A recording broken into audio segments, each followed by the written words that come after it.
ये लोग एक गाय के पेट में हाथ ऐसे डाल रहे हैं। क्या आपने ऐसी कार देखी है जो रंग बदलती हो? एक ऐसा बच्चा जो अपनी माँ के पेट से 2 बार पैदा हुआ, ये क्या माजरा है, जानेंगे वीडियो के आखिर में, तो देखते रहिए वीडियो आखिर तक। नंबर 9, आपने गायों को अक्सर प्लास्टिक की चीजें खाते देखा होगा जो उनकी हेल्थ के लिए काफी खतरनाक साबित होती है। और ऐसा देखकर आपके दिमाग में भी कभी न कभी ये आया होगा कि काश कोई ऐसा तरीका होता कि गाय क्या खाती है इसको मॉनिटर किया जा सकता। तो आगे की इंफॉर्मेशन आपके लिए ही है। मिलिए कैनुलेटेड गायों से। इस तरीके की गायों के पेट में आपको एक होल देखने को मिलेगा। इस होल को गायों के खाने को मॉनिटर करने के लिए बनाया जाता है ताकि उनके खाने की पौष्टिकता की जांच की जा सके। साथ ही अगर कोई गाय कुछ उल्टा सीधा खा लेती है तो उसे इस होल से बाहर निकाला जा सकता है। ऐसे में गाय स्वस्थ तो रहती है, साथ ही दूध भी काफी अच्छी क्वालिटी का देती है। नंबर 8, कई बार ऐसा होता है कि आप कोई कार खरीदने गए और आपको उस कार के 2 कलर पसंद आ गए और अब आप डिसाइड नहीं कर पा रहे कि दोनों में से कौन सी कार ली जाए और दोनों कार लेने का आपका बजट नहीं है। अब ये तो हुई एक इमेजिन की हुई सिचुएशन। अब बताते हैं आपको इस सिचुएशन का सोल्यूशन। इस सिचुएशन में आपकी मदद कर सकता है थर्मोक्रोमिक पेंट। इस पेंट को कार पर कर देने के बाद कार हीट के कांटेक्ट में आते ही रंग बदल देगी। इस वीडियो में आप इस कार को ग्रीन से पर्पल होते देख सकते हैं, मतलब एक ही कार पर कलर कर दो।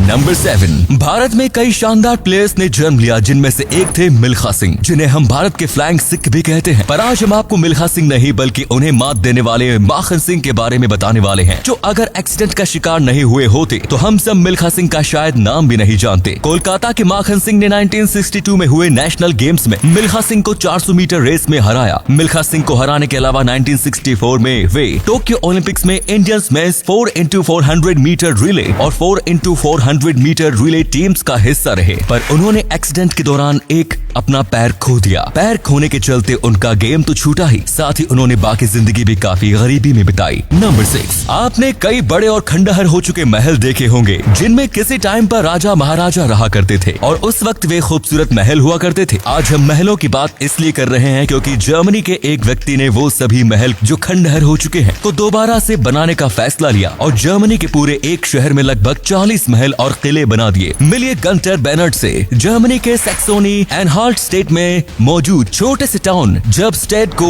बेनर्ड ने एक नया रूप ही दे दिया। उन्होंने यहाँ मौजूद सभी किलों और महलों के मिनिएचर मॉडल तैयार किए, जिन्हें आप ओरिजिनल किले के बाहर देख सकते हैं। साइज ने ये सभी मॉडल ओरिजिनल से काफी ज्यादा छोटे हैं, पर 87 साल के कंस्ट्रक्टर ने ऐसा करके पुराने किलों में मानो जान फूंक दी। मजेदार बात तो ये है कि इन मिनिएचर किलों और महलों को बनाने में वे कंस्ट्रक्शन से निकले वेस्ट का इस्तेमाल करते हैं। नंबर 5, आपने आज तक बिजली बनाने के कई अलग अलग तरीकों के बारे में पढ़ा और सुना होगा, पर आज बिजली बनाने का जो तरीका हम आपको बताने जा रहे हैं वो भविष्य की टेक्नोलॉजी है जो आने वाले टाइम में आपको देखने को मिल जाएगी। इस टेक्नोलॉजी का नाम है एनर्जी काइट। इस टेक्नोलॉजी पर अभी काम चल रहा है। इसे डेवलप करने वाली बर्लिन की स्टार्टअप कंपनी एनआर काइट के सीईओ अलेक्जेंडर बोरमन का कहना है कि वे इस टेक्नोलॉजी पर 2012 से काम कर रहे हैं। इस टेक्नोलॉजी में एक पतंग नुमा ऑब्जेक्ट की बिजली के तार से जोड़कर हवा में छोड़ा जाएगा, जो हवा के बहाव के हिसाब से उड़ेगी और उसकी उड़ान बिजली पैदा करने में मदद करेगी। ये पतंग फिलहाल मौजूद विंड टर्बाइन से भी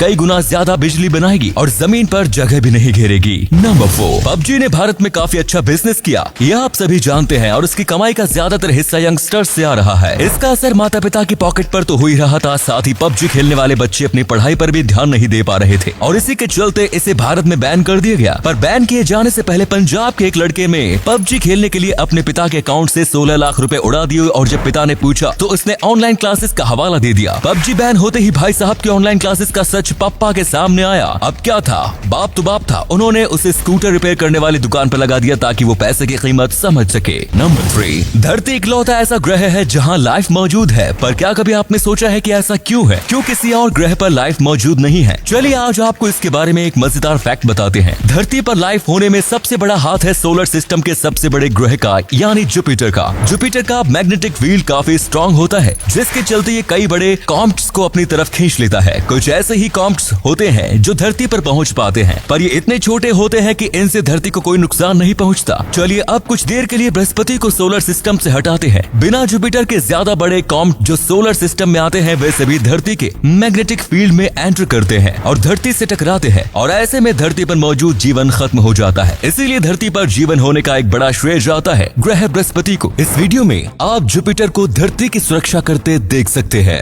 नंबर 2, कोका कोला को बनाने में इस्तेमाल किए जाने वाले इंग्रेडिएंट्स के बारे में किसी को कोई जानकारी नहीं है। इस पूरी तरीके से सीक्रेट रखा गया है। तो अब आप सोच रहे होंगे कि जो एम्प्लॉइज कोका कोला बनाते हैं उन्हें तो इसके बारे में पता होगा। तो चलिए आज आपका ये भ्रम भी तोड़ देते हैं। कोका कोला को बनाने के लिए 7 अलग अलग इंग्रेडिएंट्स का इस्तेमाल किया जाता है। ये सभी इंग्रेडिएंट्स दुनिया के अलग अलग हिस्सों से आते हैं और जिन कंटेनर में ये सभी इंग्रेडिएंट्स आते हैं उन पर उन्हें आइडेंटिफाई करने के लिए कोड लिखे हुए होते हैं। इसीलिए किसी को पता नहीं होता कि कंटेनर्स में क्या है। इनमें से 3 इंग्रेडिएंट्स को अटलांटा में मौजूद कोक के वर्ल्ड हेडक्वार्टर में भेजा जाता है और बाकी इंग्रेडिएंट्स को कोक की दूसरी ब्रांच भेजा जाता है जो कहाँ है इसकी जानकारी किसी को नहीं। कोक की दोनों फैक्ट्रीज एक सीक्रेट बंकर जैसी है जहाँ सिक्योरिटी काफी हाई होती है। दोनों फैक्ट्रीज में सभी इंग्रेडिएंट्स को मिक्स किया जाता है और फिर उन्हें तीसरी फैक्ट्री में भेजा जाता है जहाँ कोक का फाइनल फॉर्मूला तैयार होता है जिसे फिर लोगों तक पहुँचाया जाता है। नंबर 1, जब एक बच्चा पैदा होता है तो उसके माता पिता उसे पहली बार देखते हैं। पैदा होने से पहले बच्चों को सिर्फ एक्सरे द्वारा ही देखा जा सकता है, पर एक ऐसी बच्ची भी है जिसे उसके माता पिता ने पैदा होने से पहले ही देख लिया था क्योंकि उसने 2 बार जन्म लिया था। चौंक गए ना? बात है नाइजीरिया की। एक महिला अपना एक्सरे करवाने गई। उस वक्त उसके पेट में 23 महीने की बच्ची थी। डॉक्टरों ने बताया कि बच्ची को ट्यूमर है जिसे ऑपरेशन करके निकाला जा सकता है। जिसके बाद डॉक्टर ओलुयिंका